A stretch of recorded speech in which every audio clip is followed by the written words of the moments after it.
Hey everybody, welcome back to video number 2 of Why Your Brain is Always Wrong. Now we're going to move on to talking about cognitive biases. Yay! So there are 188 ways that our brain can be wrong. Isn't that really wonderful? And so we're just going to talk about a couple of them. So here are 8 of the 188 ways. So we have anchoring bias, availability heuristic, bandwagon effect, blind spot bias, choice supportive bias, clustering illusion, confirmation bias, conservative bias. Go ahead and pause and just take a quick look at them. And then somebody offer one that you find pretty interesting and talk about why, or maybe talk about one of these that you've done, and how easy it is to fall into that bias. So pause the video and talk about this for a bit. All right, so now let's move on to kind of how cognitive biases occur. Whoa.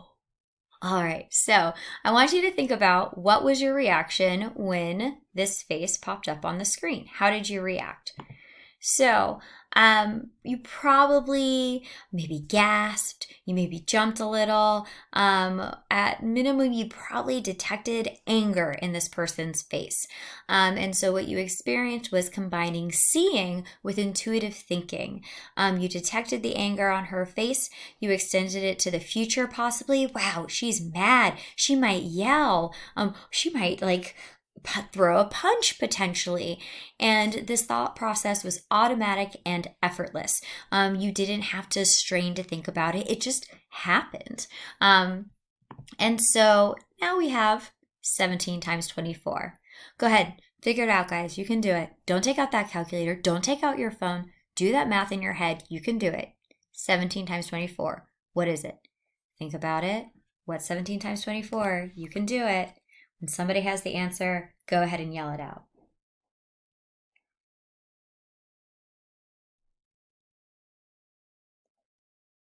Okay, well, if you haven't figured it out by now, if someone hasn't yelled it out, it's 408. Now, 17 times 24, that's what we call slow thinking. So you had to retrieve from memory the process of timesing two double-digit numbers together. You're like, okay, so I have to do that, and then I have to carry this, and then you have to implement the cognitive program of how to do it. And then you have that strain of putting the material into memory. Okay, so I have to remember this number while I times these numbers, and I have to make sure to carry that, but not forget this number. And it's deliberate. You have to think about the steps, and it uses effort. It's a little strained, but it is an orderly process. It's not instinctive. It has rules. And so that's what we consider slow thinking. So what you guys have just experienced are the two systems of thinking. We have system 1 and system 2. Now, system 2, the one that was 17 times 24. System 2 does require attention. And because of that, it can fall victim to a couple different things. System 2 thinking can be disrupted by distractions. Think about when you're taking a test in a class and the classroom next to you is having an amazing party, so much fun. It's not fair. They're being loud, they're playing music, they're laughing, and here you are taking a test. And so you get distracted and you can't focus on your test. That's because test taking is system 2 thinking and it requires attention. Therefore, it also requires self-control. You have to be able to control your focus so that you can continue system 2 thinking even in the face of distractions. And ultimately, it's a limited budget. You can't do this all the time. Think about 7th period class if you have one. By 7th period, you're really tired and it's a lot harder to pay attention. It's a lot harder to do system 2 thinking. And that's because the energy we have to do it is limited. And eating and sleeping are really the only ways to refuel that budgeted energy we have for system 2 thinking. And so that's when we come back to that very first video you watched with the dancing bear and the basketball players. So that's actually based off an original study that was done called The Invisible Gorilla, where a gorilla came across the screen while all this other distracting stuff was happening and no one sees the gorilla. Or some people see the gorilla, but not a lot of people. Just like some of you saw the bear, but probably not a lot of people saw the bear. And so, what this is ultimately getting to is we can be blind of the obvious, and we are also blind to our blindnesses, which is maybe something that some of you guys talked about when you were discussing themes about from Slaughterhouse-Five. It did come up. And so, ultimately, it's the idea that if you didn't see the bear, you didn't know that you didn't see the bear. So you didn't know you were wrong. And that goes back to the idea of system 2 thinking being disrupted. You were trying your best. You were trying to follow the ball and count it, but you missed the whole thing. You missed the bear because system 2 thinking is flawed. We're flawed. Our brain is flawed. And when those flaws create cognitive biases, we don't even realize it's happening. All right, so let's play a little more. So what I'd like for you guys to do is to pause the video and do this self-control test. And so what I'd like for you to do is to read down the columns, but you have to read it correctly. So I'll do an example. So it's left, left, right, right. Oh, shoot, I messed it up. It's hard. Okay, left, left, right, right, right, left, left, right. So you have to read it correctly. And because it shifts back and forth and doesn't match up, it's affecting my ability to use my system 2 thinking because I'm being disrupted by distractions and I'm struggling with the self-control. And also, it's super late right now when I'm making this video, so my limited budget's been pretty spent. So go ahead, someone try that. I just did it, so it might make it easier. But you can also do the other one to the right. So go ahead and try this. Pause the video, give it a try.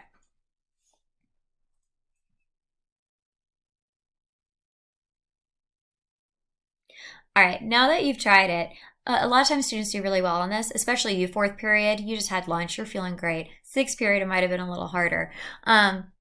But that's the self-control test.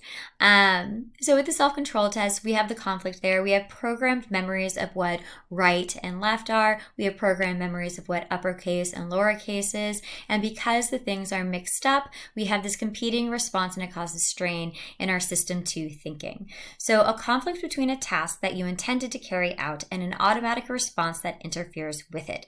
And so that is why system 2 can get really difficult. And ultimately what this is talking about is when system 1 is conflicting with system 2. So we have this kind of instinct as to what we want to say, but it's conflicting with what we know we logically should say, and that spends our budget of energy. So if that one was too easy, here's another one that's a little harder. What I'd like for you to do, you'll need a piece of paper for this, but create several strings of 4-digit numbers, all different, and write each string on your piece of paper. So just a list of 4-digit numbers, and don't worry about like what the numbers are. You know, like 0, 1, 2, 3, 6, 7, 1, 2. It doesn't matter. So a string of 4-digit numbers.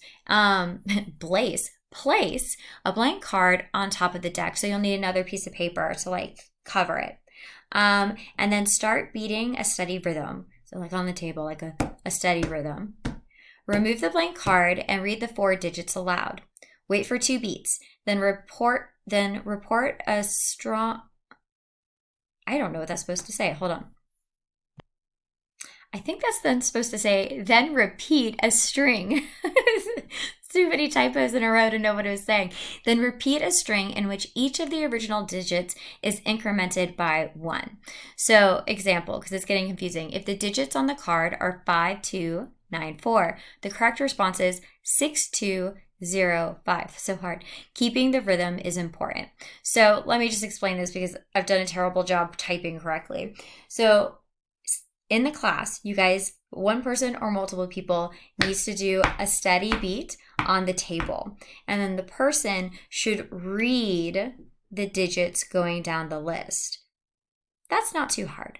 But then you need to go down the list again and add 1 to each of the numbers as you read them out loud. And that's where it gets hard. And that's when you feel your system 2 thinking really straining. For some of you guys, it might be easy, but for a lot of us, it's hard. Okay, so next task. And then if anyone in the room is like super easy for you, do the same task, but by adding 3. So go down the line, and this would be like 8, 5, to 7. So you add 3 to it and you go down the list, adding to it, and see if you can do it to the beat, which makes it even harder. All right, so if you guys are going to do that, go ahead and pause and do the little experiment and see how it goes.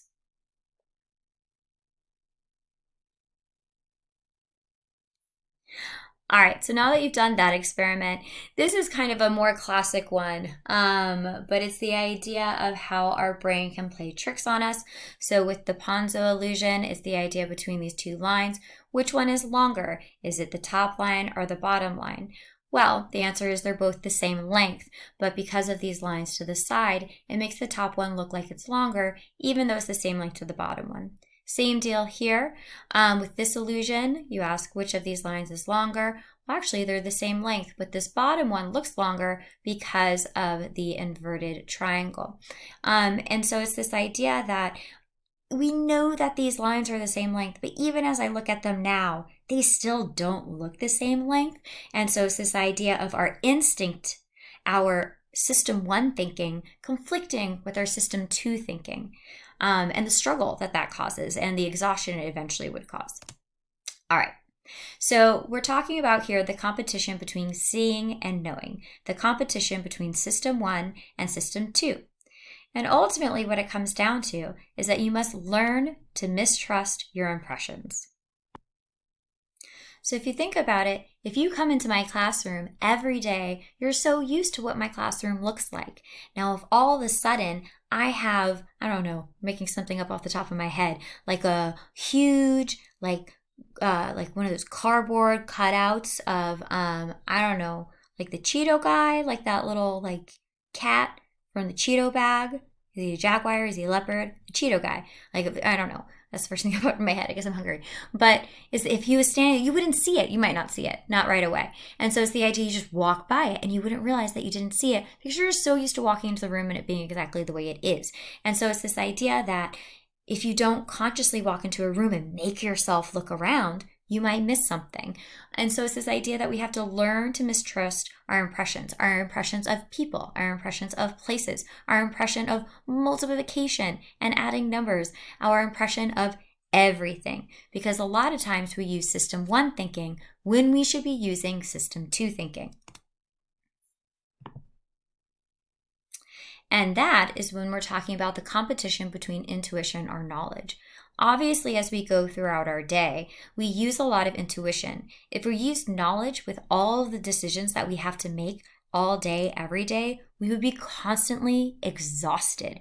And so we leave a lot of the things we do to intuition. We just do it. But because of that, we're making mistakes, sometimes left and right, without even realizing it. And so if you're like, yeah, Ms. Stokes, well, let me give you one final example to try to persuade you to kind of see what I'm saying. So here's a really good example, and it's called The Hungry Judge. And so I'll just read it for you guys.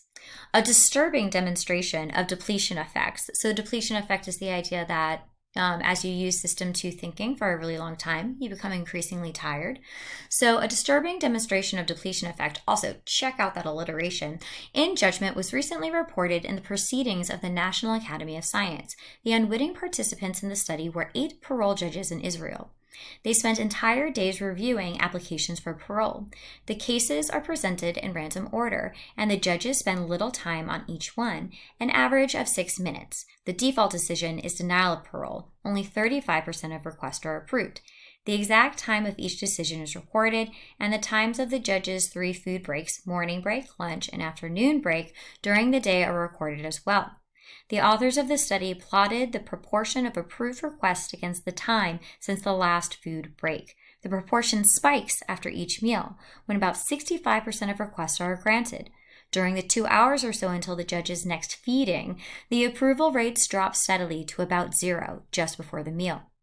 So in this example, in the decision of whether people will regain their freedom or remain in prison, what was the biggest factor?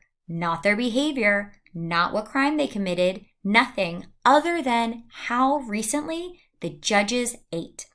So that is a very good example of why we should question our intuition and question our first impressions and make sure that we're thinking logically.